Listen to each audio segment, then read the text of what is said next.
Finally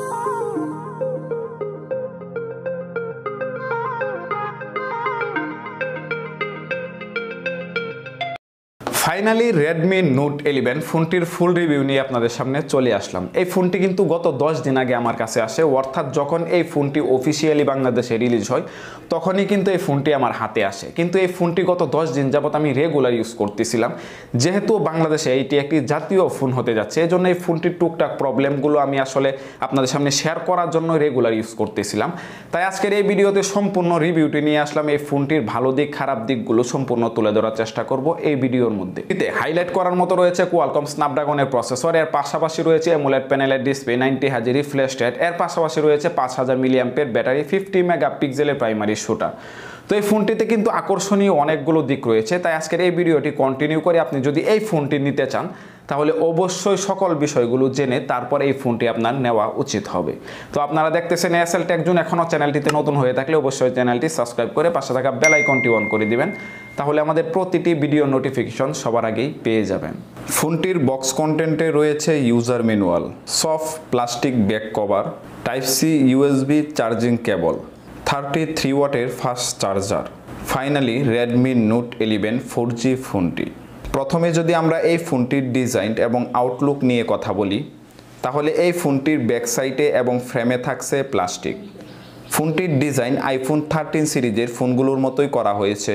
ফোনটির ডিসপ্লেতে রয়েছে কর্নিং গরিলা গ্লাস 3 এর প্রোটেকশন। ফোনটির উপরের অংশে আমরা কোয়াড ক্যামেরা সেটআপটি দেখতে পাবো, যার নিচের অংশে থাকবে রেডমির ব্র্যান্ডিং লোগোটি। এই ফোনটির ওজন করা হয়েছে 179 গ্রাম। ফোনটির সামনের অংশে আমরা পেয়ে যাব ফুল এইচডি প্লাস রেজুলেশনের ডিসপ্লে, যার উপরের অংশে কাটআউটের মাধ্যমে ইউজ করা হয়েছে সেলফি ক্যামেরাটি। ফোনটির রাইট সাইডে রয়েছে ভলিউম বাটন, যেটি ফিঙ্গারপ্রিন্ট সেন্সর হিসাবে কাজ করবে, যেটা যথেষ্ট ফাস্ট এবং অ্যাকুরেটভাবে কাজ করতেছিল। ফোনটির লেফট সাইডে রয়েছে সিম কার্ড অপশন, যেটাতে দুটি সিম কার্ডের পাশাপাশি একটি এইচডি কার্ড ইউজ করারও সুযোগ পেয়ে যাব। এই ফোনটির সাউন্ড কোয়ালিটি আমার কাছে ঠিকঠাকই মনে হয়েছে। আপনি যদি এই প্রাইজের উপর বিবেচনা করে অন্যান্য ফোনগুলোর সাথে কম্পেয়ার করেন তাহলে দেখবেন এই ফোনটির সাউন্ড কোয়ালিটি আপনার কাছে বেস্ট মনে হবে। এই ফোনটির প্রাইস বিবেচনায় আমার কাছে সাউন্ড কোয়ালিটি যথেষ্ট ঠিকঠাকই মনে হয়েছে। এর পাশাপাশি এই ফোনটির আউট ডিজাইন কিন্তু যথেষ্ট ভালো লাগার মতোই। আর এই ফোনটি কিন্তু আপনারা এক হাতে ইজিলি ইউজ করতে পারবেন, কোনো রকম প্রবলেম হবে না।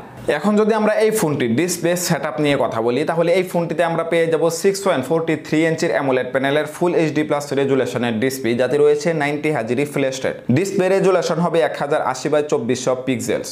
এই ফোনটির ডিসপ্লে প্রোটেকশন হিসাবে ইউজ করা হয়েছে কর্নিং গরিলা গ্লাস 3। এই ফোনটির স্ক্রিন বডি রেশিও থাকবে 84.5%। PPI density 409।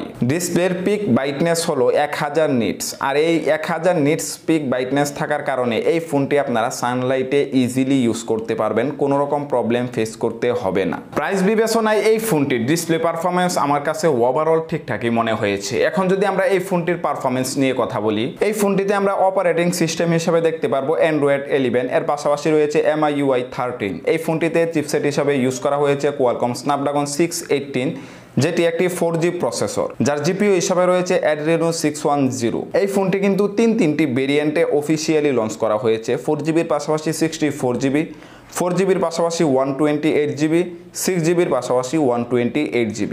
আর এই ফোনটিতে কিন্তু আপনারা দুটি সিম কার্ড ইউজ করার পাশাপাশি একটি এইচডি কার্ড ইউজ করতে পারবে। এই ফোনটি দিয়ে ফ্রি ফায়ার গেমটি খুব ভালো পারফরমেন্সেই খেলা যাচ্ছিল। আর পাবজি গেমটি হাই গ্রাফিক্সের মিডিয়াম ফ্রেম রেটে খেলতে পেরেছি। আর গেমসগুলো খেলার সময় ওই রকম কোনো হিটিংয়ের দেখাও এই ফোনটি থেকে আমরা ফেস করিনি, তবে বেশিক্ষণ খেলতে গেলে কিছুটা গরম হচ্ছিল।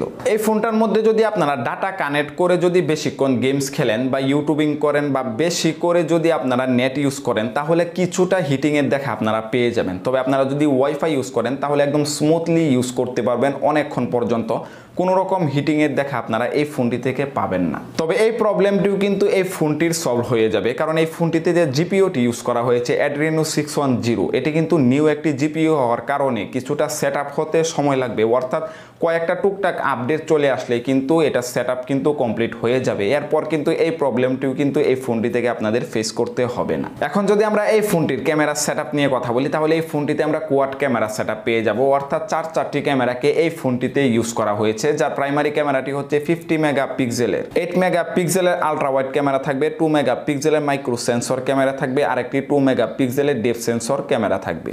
এই ফোনটি দিয়ে আমি বেশ কিছু ইমেজকে গত কিছুদিনে ক্যাপচার করেছি, এর পাশাপাশি অনেকগুলো ভিডিও রেকর্ড করেছি এই ফোনটির ক্যামেরা পারফরমেন্স আপনাদের সামনে তুলে ধরার জন্য।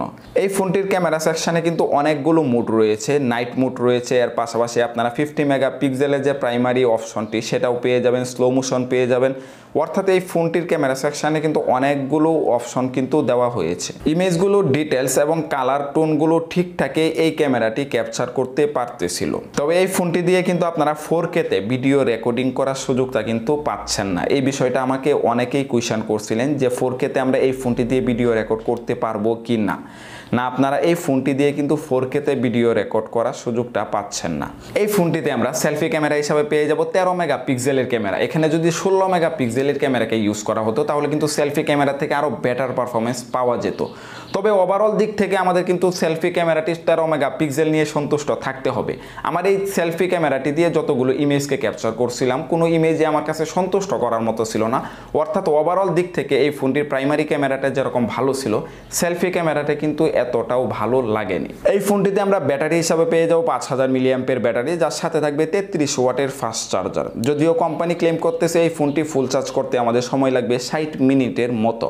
তবে আমি এই ফোনটি যতবার ফুল চার্জ করেছি ততবারই আমার থেকে সময় লেগেছে 1 ঘন্টা 5 থেকে 8 মিনিটের মধ্যে ফুল চার্জ হয়েছে। আপনি যদি একজন নর্মাল ইউজার হয়ে থাকেন তাহলে এই ফোনটি থেকে আপনারা ব্যাটারি ব্যাকআপ পেয়ে যাবেন 1.5 থেকে 2 দিনের মতো অনায়াসে। আর এর পাশাপাশি আপনি যদি হেভি ইন্টারনেট ইউজ করেন, হেভি গেমিং করেন, তাহলে একাধারে আপনি 5 থেকে 6 ঘন্টার মতো অনায়াসে ব্যাকআপ পেয়ে যাবেন। এখন যদি এই ফোনটির প্রাইস নিয়ে কথা বলি তাহলে আমাদের মধ্যে অনেকেই কিন্তু এই ফোনটির প্রাইস সম্পর্কে অলরেডি আইডিয়া আছে। অর্থাৎ তিনটি ভেরিয়েন্টে কিন্তু এই ফোনটি অফিসিয়ালি লঞ্চ করা হয়। 4GB পাশাপাশি 64GB, যার প্রাইস ধরা হয়েছে 16,499 টাকা, অর্থাৎ 16,500 টাকা। আর 4GB পাশাপাশি 128GB, যার প্রাইস ধরা হয়েছে 17,499 টাকা, অর্থাৎ 17,500 টাকা। আর 6GB পাশাপাশি 128GB একটি ভেরিয়েন্ট রয়েছে, যার প্রাইস ধরা হয়েছে 18,999 টাকা, অর্থাৎ 19,000 টাকা।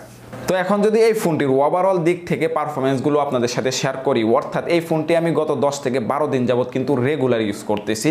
তো এই রেগুলার ইউজ করা যে ইউজার এক্সপিরিয়েন্সটা আমার হলো সেটা যদি শেয়ার করি, এই ফোনটির প্রথমে যদি দুর্বলতা নিয়ে কথা বলি তাহলে এই ফোনটিতে যে ব্যাক সাইডে প্লাস্টিকটি ইউজ করা হয়েছে যেটা যথেষ্ট কিন্তু নিম্নমানের। এখানে যদি ভালো মানের প্লাস্টিক বা গ্লাসকে ইউজ করা হতো তাহলে কিন্তু আরও বেটার পারফরমেন্স পাওয়া যেত এই ফোনটি থেকে। তবে প্রাইস বিবেচনায় কিন্তু আমার কাছে ঠিকঠাকই মনে হয়েছে, কারণ এই ফোনটি কিন্তু যথেষ্ট কম প্রাইজেই কিন্তু অফিসিয়ালি বাংলাদেশেও লঞ্চ করা হয়েছে। এর পাশাপাশি কিন্তু এই ফোনটিতে 13 মেগাপিক্সেলের সেলফি ক্যামেরাকে ইউজ করা হয়েছে, যেটা যথেষ্ট হতাশাজনক। এখানে যদি 16 মেগাপিক্সেলের ক্যামেরাকে ইউজ করা হতো তাহলে সেলফি ক্যামেরা থেকে একটা বেটার পারফরমেন্স কিন্তু পাওয়া যেত। তো এখন গেমারদের উদ্দেশ্যে কথা বলা যাক, যারা বিশেষ করে গেমিং এর উদ্দেশ্যে এই ফোনটিকে নিতে চাচ্ছেন তাদের জন্য এই ফোনটি কেমন হবে। আপনারা যদি এই ফোনটি দিয়ে যদি লো গ্রাফিক্সে খেলেন তাহলে কিন্তু ওভারঅল দিক থেকে বেটার একটা পারফরমেন্স কিন্তু এই ফোনটি থেকে পেয়ে যাবেন।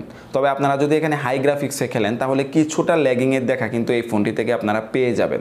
আমার কাছে এই ফোনটির প্রাইস বিবেচনায় ওভারঅল দিক থেকে কিন্তু বেটার পারফরমেন্সই মনে হয়েছে। ডিসপ্লের দিকে যদি আপনারা চিন্তা করেন তাহলে বেটার একটা ডিসপ্লে কিন্তু এই ফোনটি থেকে পেয়ে যাচ্ছেন একটা ওভারঅল দিক থেকে। এর পাশাপাশি কিন্তু এই ফোনটির ক্যামেরা পারফরমেন্সও সন্তুষ্ট করার মতো। সেলফি ক্যামেরাটা যদিও কিছুটা লো, তবে মেইন ক্যামেরাটি কিন্তু যথেষ্ট সন্তুষ্ট করার মতোই ছিল। এই ফোনটির ব্যাটারি পারফরমেন্সও যথেষ্ট ভালো, এই ফোনটির প্রসেসরটাও যথেষ্ট ভালো প্রাইস অনুযায়ী। তো ওভারঅল দিক থেকে কিন্তু প্রাইস বিবেচনা করলে কিন্তু এই ফোনটি সত্যি একটি জাতীয় ফোন।